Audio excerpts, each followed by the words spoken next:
Neem has so many benefits for our skin. It has antibacterial and anti-inflammatory properties that help to treat acne, wounds, scars, dry skin and rashes. It also stimulates collagen production and helps you to get clear and younger looking skin. So in this video we will share with you some neem face packs for clear and glowing skin.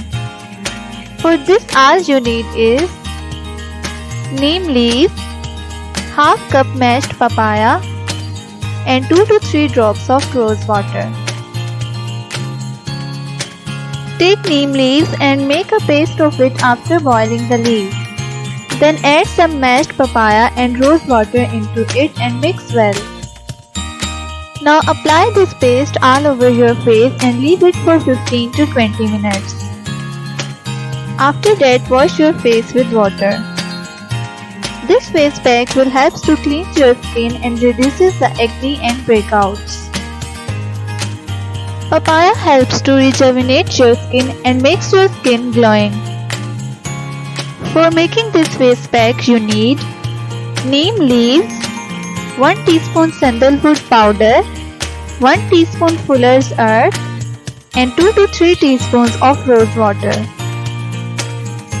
Take the neem leaves and make a paste of it after boiling. Then add sandalwood powder, fuller's earth and rose water into it and mix well until it makes a smooth paste. Then apply this paste all over your face and leave it for 15 to 20 minutes to let it dry. After that, wash your face with water. This face pack will help to exfoliate your skin and treat acne and acne scars. It will also help to tone your skin and makes your skin look younger and clear. Thanks for watching and don't forget to like, comment, share and subscribe.